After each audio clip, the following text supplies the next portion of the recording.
পুলিশের সাজোয়ানের থেকে গুলি করে ওইটার থেকে ফালাই দেয় রাস্তার মধ্যে মহাসড়কে।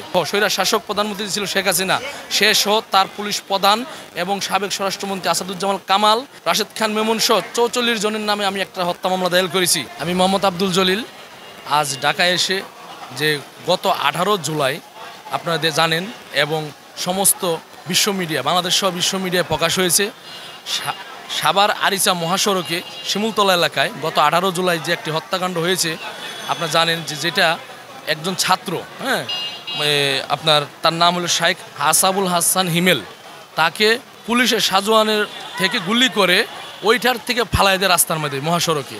সেইখান থেকে তখনও জীবিত ছিল সে, আমরা নিজের চোখে দেখেছি, কিন্তু আমরা উদ্ধার করে যাইতে পারিনি পুলিশের গুলি এবং স্থানীয় আওয়ামী লীগের গুলির কারণে। তখন তাকে ওই রাস্তার ওভারব্রিজ থেকে আবার লাত্তিতে উষ্টাতে টাইন না অপর পাশে ফালায়, সেইখানেও সে জীবিত আসছিল। তখন সেখান থেকে লাত্তি গুষ্টা খেয়ে সে মৃত্যুবরণ করে। এই হৃদয় বিরোধ ঘটনায় আমি একজন দেশের নাগরিক এবং তার সহযোদ্ধা হিসাবে কোনোভাবেই বসে থাকতে পারি না, এবং সেই হিসাব করেই আমি মহামান্য আদালতের দ্বারস্থ হয়েছি। আমি আশা করি যে এই প্রধানমন্ত্রী শেখ হাসিনা সহ স্বৈরা শাসক প্রধানমন্ত্রী ছিল শেখ হাসিনা, সে সহ তার পুলিশ প্রধান এবং সাবেক স্বরাষ্ট্রমন্ত্রী আসাদুজ্জামান কামাল, 14 দলের সমন্বয়ক আমর হোসেন আমু, হাসানুল হক ইনু, রাশেদ খান মেমন সহ 44 জনের নামে আমি একটা হত্যা মামলা দায়ের করেছি আইনজীবীর মাধ্যমে।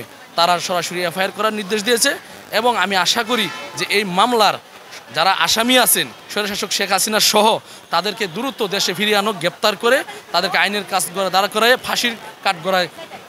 ফাঁসি কার্যকর করা হোক। এটা তার ফ্যামিলি এবং এই দেশের একজন নাগরিক হিসাবে আমার জোরালো দাবি।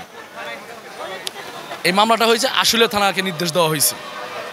আরেকটা জিনিস আপনারা জানেন যে ওই এলাকার উপজেলা চেয়ারম্যান মঞ্জুর আলম রাজীব, এরপরে আপনার উপজেলা ছাত্রলীগের সভাপতি আতিকুর রহমান আতিক, উপজেলা আওয়ামী লীগের সদস্য বিরুলিয়া ইউনিয়ন পরিষদের চেয়ারম্যান সাইদুর রহমান সুজন এবং আশুলিয়া ইউনিয়ন পরিষদের চেয়ারম্যান শাহাবুদ্দিন মাতবর, তার ছেলে সোহান মাতবর ওই এলাকায় প্রকাশ্য গুলি করেছে, যা এখন পর্যন্ত সমস্ত মিডিয়ায় প্রকাশ করা আছে এবং আমি আদালতকে সেই ফুটেজগুলো দিয়েছি।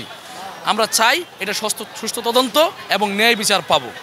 সংবাদ, ফিচার ও অনুষ্ঠানের জন্য ভিজিট করুন সংবাদ প্রকাশের ওয়েবসাইট এবং যুক্ত থাকুন ফেসবুক পেজ ও ইউটিউব চ্যানেলের সঙ্গে।